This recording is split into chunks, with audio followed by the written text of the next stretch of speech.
Oi, pessoal, vamos para a nossa terceira aula de assistência em saúde mental, tá certo? Nós falamos, né? Deixa eu recapitular o que foi feito. Nós vínhamos falando da história da psiquiatria, né? E da doença mental ao longo das idades, idade média, idade moderna, idade pós-moderna. Nós fomos falando da evolução, né? De como foi caminhando esse olhar acerca da pessoa cometida com doença mental. Aqui, no finalzinho da aula, nós começamos a ver a história da psiquiatria no Brasil. Né? Nós vimos o primeiro hospital psiquiátrico, que foi no Rio de Janeiro, que foi fundado pelo Dom Pedro, certo? E agora a gente vai dar continuidade, tá? A partir daquele período, gente, foram surgindo novas denominações acerca da doença mental, tá? A partir de 1890, o Hospício Pedro II passa a se chamar Hospício Nacional dos Alienados. No século XX, surgem novos nomes. Hospício passa a ser chamado de hospital, certo? Alienado agora é doente mental. E depois de doente mental, ele passa a ser chamado de psicopata, certo? O asilado, que é a pessoa que estava no asilo, passa a ser chamado de interno, a pessoa que está interna, dentro da instituição. Nos ambulatórios, ele é egresso, quando, né, depois que passa a ser chamado de hospital, passa pelo período de hospitalização, esse egresso passa a ser chamado de paciente do ambulatório, certo? No consultório, ele é paciente, cliente, analisando ou está em terapia. Aqui já é quando começa a se ver a importância do tratamento psicoterápico além do tratamento medicamentoso, tá? Na perícia, ele é chamado de caso ou de periciando. No serviço público, ele é chamado de usuário, ou nos planos de saúde, ele também é chamado de usuário. Para alguns, né, esse paciente da doença com transtorno mental, com doença mental, ele passa a ser visto como consumidor. Desta forma, a loucura recebe os nomes de alienação mental, insanidade, doença mental, transtorno mental, ultimamente sofrimento psíquico. Então, tem toda essa evolução, né, até chegar nos dias de hoje, certo? E a psiquiatria no Brasil, voltando, né? Entre os anos de 1950 e 1970, começa a falta de leito nos hospícios, certo? Porque vai crescendo o número populacional, o número de pessoas residentes nas cidades, reflexo da urbanização, reflexo do aumento populacional, então começa a faltar leito nos hospícios. Consequentemente, começa-se a partir daí uma expansão de leitos privados, né? Começam a surgir leitos privados nos hospitais para que aquelas pessoas que desejam e podem pagar possam internar as suas pessoas doentes, os seus familiares doentes, certo? E tem até uma frase muito interessante, que começaram a dizer que o Estado estava patrocinando a loucura, né? Não era visto como tratamento, né? Que o Estado estava tentando tratar os seus indivíduos doentes, como em todas as outras doenças. Começou a ser visto que o Estado estava patrocinando a loucura. Os hospitais psiquiátricos, gente, tinham alguns hospitais de luxo, chamados de 5 estrelas, certo? Eles eram bem parecidos com os hospitais para a população carente, para os mais pobres, porque ele tinha a mesma função, que era justamente excluir, né, ou invalidar os doentes e afastar eles da sociedade, certo? Características desses hospitais psiquiátricos: a infraestrutura péssima, né, de péssima qualidade, zero conforto.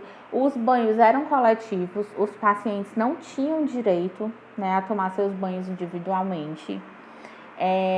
A medicação era distribuída sem critério nenhum, independente do seu quadro clínico. Se o psiquiatra queria aumentar a dose para todo mundo ia hoje começar a tomar 2 comprimidos. Amanhã todo mundo vai tomar 3. Então não tinha critério para esse aumento de medicação. E era muito usado o tratamento de ECT, eu acho que todo mundo já ouviu falar da eletroconvulsoterapia, que, né, onde dão choques nas pessoas. E essa eletroconvulsoterapia, ela era tida como castigo. Aquele paciente que ele não se adequava, que ele não cumpria as normas da instituição, ele era submetido a esse tipo de castigo. Nesse período, gente, quem eram os pacientes dos hospitais psiquiátricos, né? Para que vocês saibam. Pessoas de sexualidade proibida naquela época, ou seja, pessoas homossexuais. Nessa época, nesse período, elas eram vistas como doentes mentais, então muitas delas foram internadas em hospitais psiquiátricos, certo? Pessoas com depressão, pessoas com esquizofrenia, todos os tipos de transtornos mentais, pessoas com autismo, todo mundo era colocado nos hospitais psiquiátricos. Agora, o mais chocante, eu acredito, para vocês é saber que as pessoas, por terem uma sexualidade diferente da convencional na época, era tido como uma pessoa doente mental, porque não era normal uma pessoa gostar de alguém do mesmo sexo, era algo condenável pela igreja, pela sociedade, então ela era vista como doente mental. E essa pessoa, ela passava pelo mesmo sofrimento que os demais. Eletroconvulsoterapia, banho coletivo, medicação indiscriminada, camisa de força, certo? Nessa imagem vocês conseguem ver o quanto a estrutura era deplorável, todo mundo junto, condições de higiene péssima, certo? Sobre a organização, né, do hospital psiquiátrico, ela não era feita pensando no doente, mas pensando numa forma de manter a ordem, de controlar aqueles doentes, de mantê-los ali dentro. E também de conseguir lucro, no caso dos hospitais privados, né? De uma forma de encher de doentes mentais, né? Como eram chamados na época, para que o hospital tivesse lucro, né? As internações sempre era superior ao número de leitos, certo? E era era um lugar de ócio. Os internos ficavam totalmente ociosos porque não tinham o que fazer. Eles só estavam lá dentro, trancafiados e cumprindo regras. Eu acredito que isso seria difícil para qualquer um de nós. Imagina para uma pessoa, né, que está acometida por um transtorno mental, que está em grande sofrimento psíquico. Daí vocês tiram o quanto era desumano. Quando nós da psicologia, nós psicólogos, nós temos muito um discurso de luta antimanicomial, né? Que é essa luta de que esse tipo de tratamento não traz benefício para ninguém. É só uma medida realmente de tirar aquela pessoa da sociedade, colocar ela em um lugar onde ela não vai ser vista, né? Onde ela não vai incomodar. E é uma luta muito grande para que isso não volte à tona, porque acreditem, tem pessoas que defendem isso, certo? Eu entendo que é muito difícil mesmo você lidar com uma pessoa em surto mental. É difícil, eu sei, eu sou psicóloga e já lidei com várias. E imagina para uma família que já está sofrendo com aquilo há muito tempo. Mas existem outros meios, outras formas de... Claro que tem casos que realmente o paciente vai precisar de hospitalização, isso é fato. Mas é diferente de você abandonar uma pessoa dentro de um hospital até a sua morte. Certo? É outro contexto, tá bom? A partir de 64, o governo ele começou a contratar os hospitais psiquiátricos particulares para atender os hospitais públicos. Com isso, as coisas foram se tornando ainda piores, porque o governo ele pagava um custo muito baixo por essas diárias. Então, os hospitais tiveram que reduzir os custos e pioraram ainda mais as condições de hospedagem e cuidado dos seus pacientes. Aí você imagina, já era um serviço péssimo, as condições terríveis, a quantidade de leitos insuficientes. Quando o governo passou a contratar esses hospitais e pagar um preço muito baixo pelos leitos, esse serviço se tornou ainda pior. Né? Então, assim, é uma condição totalmente desumana. Aqui eu coloquei uma foto, vocês vão poder ver várias pessoas com camisa de força.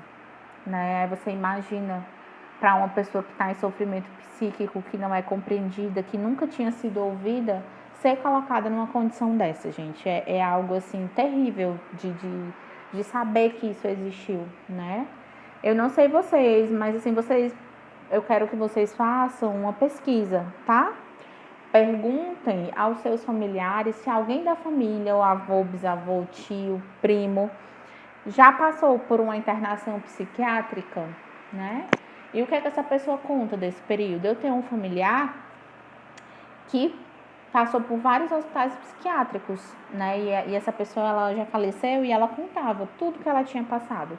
Por isso que eu resolvi fazer psicologia, né? Porque eu me lembro que na época que ela me contava, eu era adolescente, e eu ficava indignada com tudo aquilo. E eu dizia, gente, essas pessoas não eram ouvidas, né? Eu me interessei, comecei a me interessar por psiquiatria e psicologia a partir dali e resolvi fazer o curso. Foi a melhor escolha da minha vida.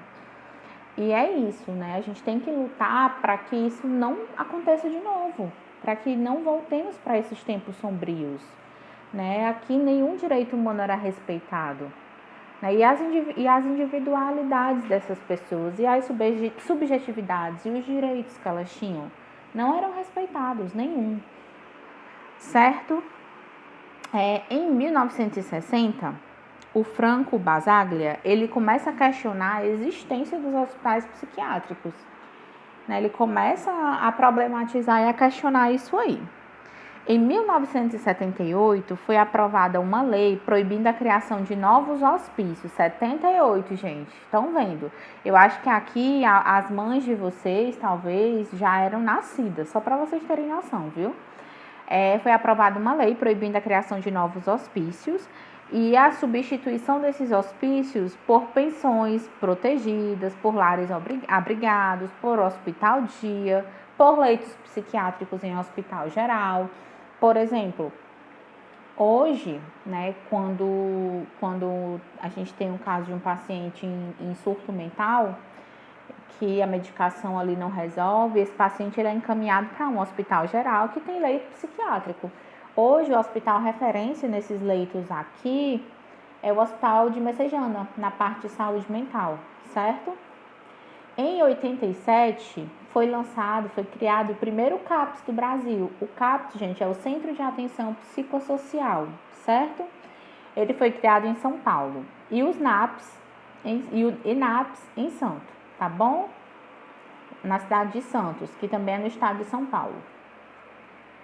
Certo? O NAPS era no formato 24 horas. A pessoa podia passar 24 horas lá, tá bom? Tipo um hospital-dia, ok? Em 90, o grande marco da psiquiatria no Brasil, a reforma psiquiátrica brasileira, gente, em 90, viu? Na minha década. Começou essa reforma a partir da insatisfação das pessoas. As pessoas começaram a enxergar as condições em que esses doentes viviam. E com isso começaram a surgir movimentos, tanto dos profissionais que trabalharam, né, que viam como funcionavam as instituições psiquiátricas, como das famílias, né? E com isso começaram a surgir impasses, tensões, conflitos, desafios. A partir daí surgiu uma lei proibindo a criação de novos hospitais psiquiátricos e enfatizando a importância do tratamento ambulatorial e a reinserção desse doente junto da família e da comunidade, fazendo com que ele tivesse uma reabilitação profissional, né, social e cívica. Começou o processo de desinstitucionalização, ou seja, vamos tirar essas pessoas de dentro das instituições e vamos reinseri-las na sociedade, porque elas foram tiradas da sociedade por muito tempo. Como faz isso, Jéssica? Medica, coloca na terapia, né? Em alguns casos tem que ter a terapia e começa a reinserir essa pessoa para conviver em sociedade, para conviver na comunidade, começa a ver as possibilidades de trabalho para essa pessoa, para que ela comece a ser vista como uma pessoa que também é capaz de produzir, certo? Em 92, movimentos sociais aprovam em vários estados brasileiros as primeiras leis que determinam a substituição dos leitos psiquiátricos por uma rede de atenção à saúde mental, certo? Em 2001, minha gente, 2001, eu acho que vocês são tão novinhos, nem sei se estavam nascidos em 2001 já, mas acho que alguns sim. Essa lei, ela redireciona a assistência em saúde mental, né? Privilegiando o oferecimento de tratamento em serviços de base comunitária, certo? Aí começa um movimento de proteção e direitos dos doentes mentais, uma rede de atenção diária, que são os CAPs, onde o doente ele vai para se consultar, para fazer terapia, para pegar medicação, certo? E um financiamento do Ministério da Saúde para serviços abertos que sejam substitutivos dos hospícios, tá bom? É isso, né? Vocês viram o percurso que a gente teve que fazer para a gente, até o dia, né, recente, coisa de 50 anos atrás, em que a psiquiatria, né, e a doença mental passou a ser levada a sério, né, passou a ser visto como algo que realmente precisa de tratamento e não algo que precisa ser escondido, isolado, certo? E agora nós vamos começar a estudar uma nova parte, tá bom? É isso, pessoal. Espero que vocês tenham gostado dessa